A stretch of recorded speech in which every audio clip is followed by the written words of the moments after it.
Welcome back to Business Week here on Arise News. Well, now to governance and gender balance in corporate Nigeria. The latest 2025 PWR advisory NGX 30 Board Gender Diversity Scorecard has just been released, offering both reasons to celebrate and a reminder that the journey toward true inclusion is far from over.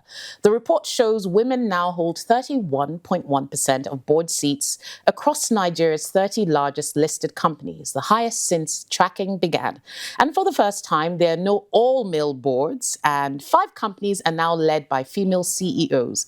But as the scorecard rightly points out, representation without influence remains a fragile victory. Joining me now to unpack these findings, the progress made, and what's still missing in the quest for gender balanced governance is Ivana Osagie, founder and CEO of PWR Advisory, the Pan-African consulting firm behind this landmark study. Good morning and welcome to the show. Thanks for joining us. Morning, Rebecca. It's always exciting talking about women, governance, boards, inclusion.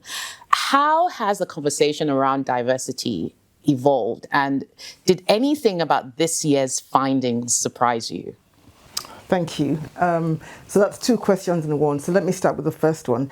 I think when I look back to 2020, when we first started tracking the data, the conversation about gender diversity in the boardroom and in fact at the executive levels as well was largely about equity and fairness to women. And that's very important.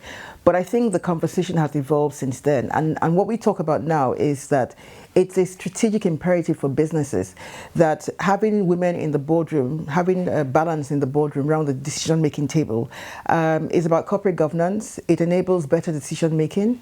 It reduces groupthink. It eliminates bias and also narrows blind spots. And so there's a lot of value that is created for businesses. I think also the other thing to mention is that businesses need to make sure that having the right representation of their customers at the decision-making table is important. So there's no point if you're selling to men and women and everybody making decisions, they're all men. I mean, that's part of the conversation now. And so I think that the conversation has really matured in that way, and that's very important. That's fantastic. Now, you make reference to something very interesting, which is often overlooked, and something which is almost intangible, can't really be measured. You can measure the number of seats, but you can't really measure influence. And there's this sort of reference to influence in the report that, yes, we have the numbers, we've come a long way, but influence in decision-making is still a challenge. How do you even tackle that? It's such an intangible. It is intangible, and I think that's why we tend to focus on counting the numbers around the table. But I always say that that's important, but equally important, if not more so, is making sure that those numbers around the table count, and that the people, those women around the table, are very much involved in all of the key decision making that happens, and things like conversations like succession planning, for instance, that these women also hold some key roles. For instance, chairing the nomination committee, the governance committee. These are very important committees. The audit and risk committees as well. So when we have women being able to wield influence in those ways, we see that the change happens even further down in the organization, because making the decisions about people, about the business. I think women, generally speaking, were more detailed, right? If you remember, some years ago, there was the issue in Japan where the Japanese head of the Olympics committee had to resign because he complained that having women in the boardroom means that the meetings take longer. The women talk too much, they ask too many questions. And then there was a whole issue about people in Japan, they want more women to sit around the table so long as they keep quiet. So women are more detailed, and decision making improves when we have women sitting in the room. Not to say that the men are not good at decision making, but we really need that balance. We need the value that the men and women bring to the table so that we have balance, and everybody benefits from having a bigger pie. Yeah, interesting, because, you know, parity around influence is so key, because it also impacts the kinds of outcomes you get on decisions. And I never really thought of it from a subcommittee perspective, which actually really makes sense, that women are represented on the committees that really matter and move the needle for a company. Now, you do Pan-African work, so you're comparing numbers in Nigeria to numbers elsewhere. Nigeria's numbers compared favorably to Africa, 23% average. But we're still trailing South Africa at 47%, the UK at 44%, which means there's still some structural and potential cultural barriers that maybe hold Nigerian companies back. from closing that gap? And what are some of those still lingering barriers that you're seeing? So this year, the number of for Nigeria was actually 31%, compared to South Africa at 47, and the UK, I think, at 44. And we're pleased because it's progress compared to last year's numbers, where I think it was about 27.9%. And hitting that 30% barrier is critical, because really critical mass theory tells us that women or minorities are able to exert influence after they hit 30%. That's when they actually can have an impact. Okay, because there's a critical mass of numbers. Yes, 30%. So that's, okay, so it's great to do that. In terms of what's still holding us back, I think it's really about culturally, there's a lot of bias. So in our culture, women are supposed to be seen and not heard. If you're someone like me who is very opinionated and not shy about expressing her opinion, sometimes, you know, you get penalized because who does she think she is? She's not a man. She's talking like a man, right? On the one hand. On the other hand, if you don't speak up, you don't sound like a leader because they don't hear your voice. So women are left second guessing themselves. So there's that cultural perception. Also, the other thing is about the networks and the access. We do not have a pipeline problem. I guarantee you 200%. Are you sure we don't have a pipeline We do not. problem? I guarantee you 200%. But the argument, sorry to interrupt you, the argument is often that the missing middle, that women fall off the cliff, which means inevitably there's a pipeline problem, because where's the pipeline for the CEO and the board chairs? We do not have a pipeline problem. I say that because I work in this space, and I know I have lots of CVs. I have networks of women who are board ready. They just do not have access. Okay. And it's having access, and you know, lots of the decisions about people joining boards historically has been about who you know and who knows you. Now we are getting a bit better at it. So we have recruitment firms like the Big Four consulting firms, for instance. We have the IOD and we have DCSL. So they help to find candidates to join boards. What I do find is that sometimes when they say they want to have a female candidate, they have some criteria that makes it almost impossible for the woman to meet. So those are some of the challenges we face, but I know so many women who are board ready. They just need to be given opportunities. So I think we need to change the lenses through which we look at these things, be more open. When it's time to bring a woman on board, you hear questions like, is she ready? When it's time to bring a man on board, they say, yes, let's give him a chance. You know, so it's really about perception, and we need to change that. And we also need to be more intentional about opening up access and creating space in networks for women to join, because it's not just about the women. It's about the outcomes. What is the value that the company gains by having those women in the boardroom? That's what we need to focus on. Yeah, that's what we need to think about. Interestingly, so I really love the sectoral insights, and I believe we have some charts and tables from the sectoral insights of the report. Interestingly, we can see here that the services sector led on this leaderboard with more representation of women on female board seats, followed by consumer goods and conglomerates. Services 57.1%, consumer goods 34.8%, conglomerates 33%, and financial services, which is quite surprising. I'm surprised it's quite low down there. Yeah.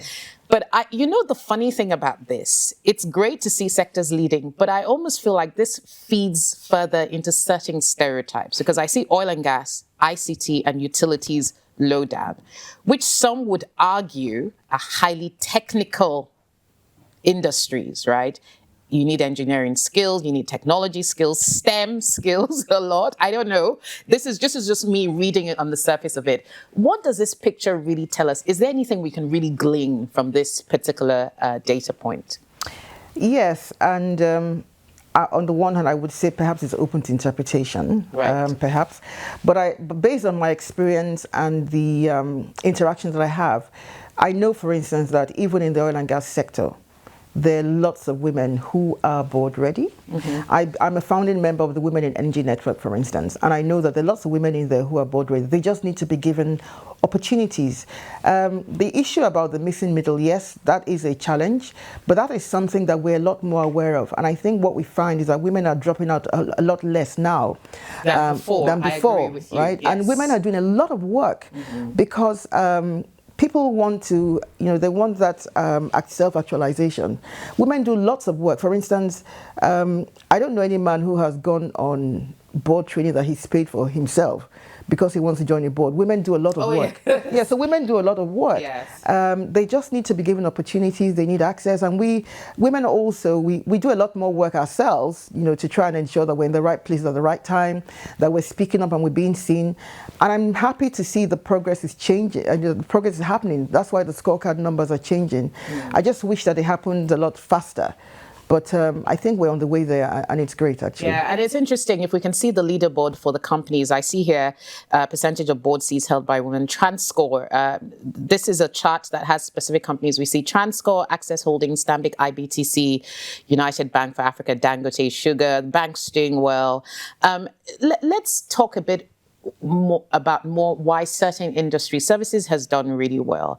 Are there certain practices in terms of governance that have actually strengthened the ability of some sectors to showcase better representation than others beyond the stereotypes? So is there something that the services industry or the consumer goods space is doing? Are there company practices that are improving this representation? I mean, if I think about my client base, I do find that the services industry, consumer goods, they seem to be very intentional about providing training and opportunities for women, certainly. Perhaps that's also because they're more customer facing, for instance, than oil and gas or ICT. But I do find that, for instance, some of the FMCGs, we have a Women in Leadership program that we run. And for some of those FMCGs, we've run it for them over a number of years with great results. So I do think that they work a lot harder to ensure that they have more balance. And like I said, maybe that's because they're more customer facing.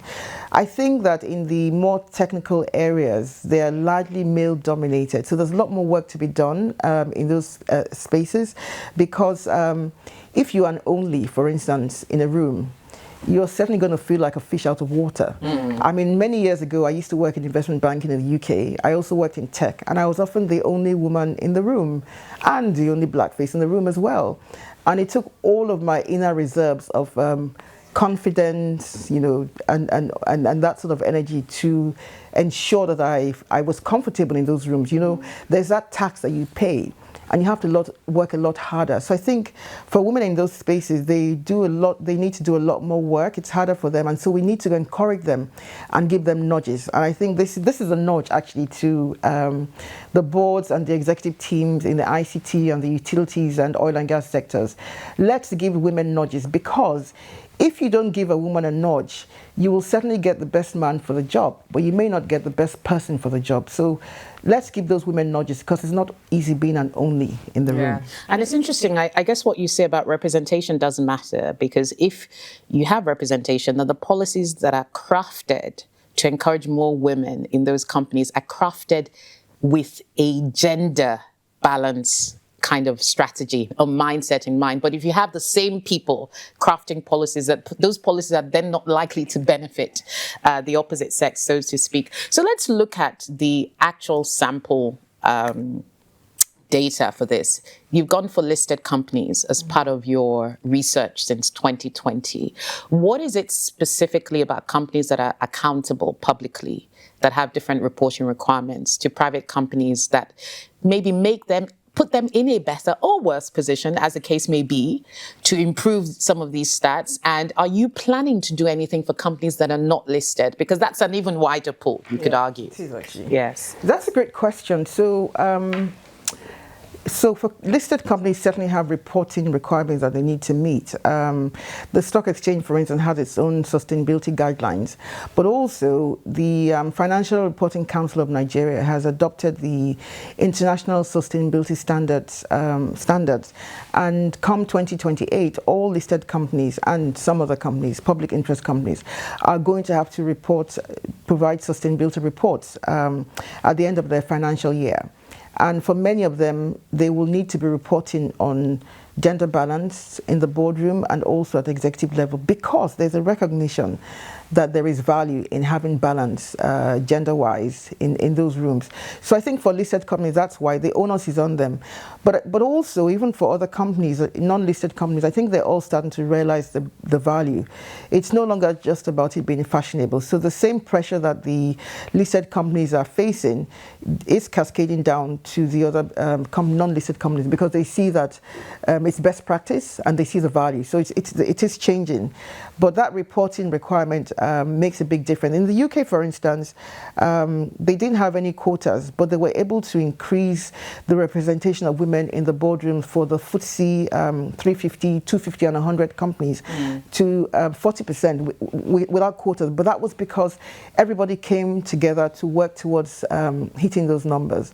And so even if we don't have these reporting requirements, I think that if we all work together, I think we'll see change happen faster.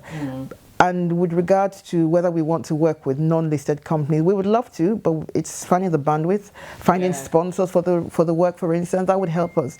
But you're right. I mean, there are obviously a lot more companies are not listed and who are very large companies, command a lot of revenues. So yes, it'd be good to actually have a look at those as well. Yeah, interesting. So, I mean, let's say 5 years from now, 2030, we know SDG 5 is gender parity.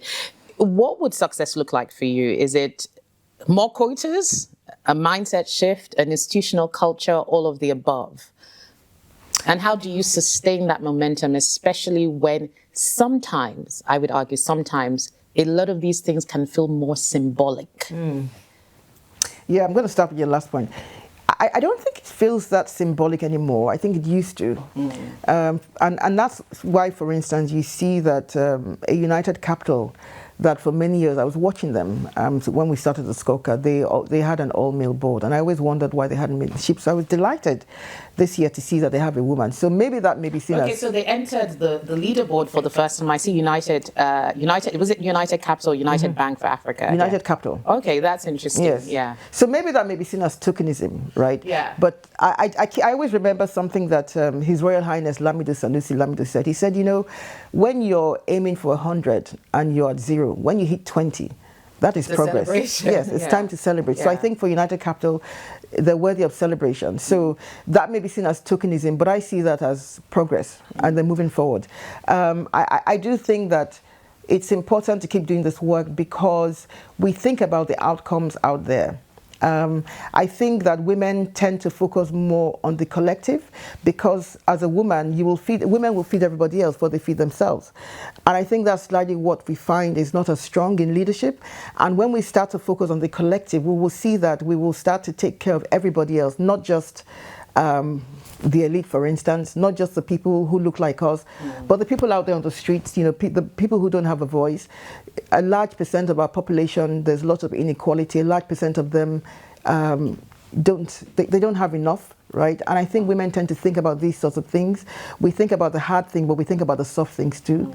And that's why it's important. And for me, that's what keeps me going, but also seeing the progress. So when we started, the numbers were representation of women in the boardroom was something like 21%. And today we're at 31% in 5 years, a 6 scorecard. I think that's very encouraging. I think that's incredible, and I think actually your very presence is actually forcing companies to be want to be on that leaderboard. You know, it hopefully becomes a sort of a healthy competition where people try and outdo themselves from a representation perspective. But it just occurred to me, looking at some of the companies that have made it to the top, that actually the person right at the top in leadership, the CEO or the person leading the company and driving the vision, has a lot to do with the outcome of representation. Have you found that? Yes, I think the CEO, but certainly I think the board chair makes a big difference. Yeah. The board chair makes a big difference.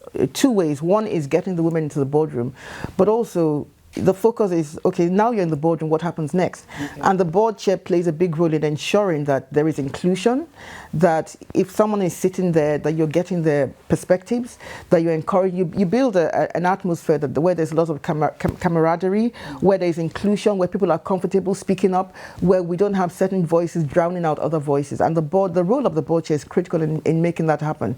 So the CEO, yes, maybe at executive level, but the CEO working with the chairman, because it's not just about women coming in, it's about when they do come in, what do they do?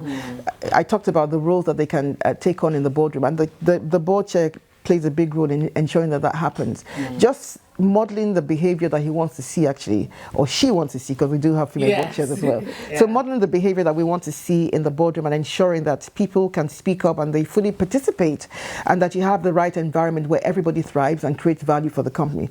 So the role of the board chair is critical, and the CEO as well. Yes. Indeed. I certainly think the CEO is critical in terms of just the internal company recruitment pipeline and culture. But you know what I would really love to see is some sort of study that delves deeper into the gender dynamic in terms of specific board dynamics. But unfortunately, board papers are not something that are submitted to public consumption. But this is a really fascinating study, and one that I've been really delighted to follow over the last few years. Thank you so much for joining us. Is there any final word, charge, call to action that you would like to say to companies out there that perhaps are not on this leaderboard that want to get on this scorecard? I think my final words would be to say that we're not making the business case for gender balance in the boardroom or indeed at executive level, because I think we've gone beyond that. I think businesses now know that they stand to gain a lot from having more balance. The issue really is that when women get in there, are we building the right climate for them to thrive? And I want to say to everyone out there that it's now time to move beyond representation, and let's focus on ensuring that there is inclusion and there is influence and there is impact. Everybody benefits because there'll be a bigger pie for us to enjoy. And that's how we'll see change happen in Nigeria. Thank you. Very powerful words to close there. Thank you so much for this report on the Gender Diversity Scorecard NGX 30 listed companies topping the charts, blazing the trail on gender diversity at board level. Thank you so much, Ivana Osagie, CEO of PWR Advisory. Well, that's all we have time for on Business Week. I'm Rolake Akinkugbe-Filani. Let's continue the conversation on X. Do have a lovely rest of the weekend. See you soon.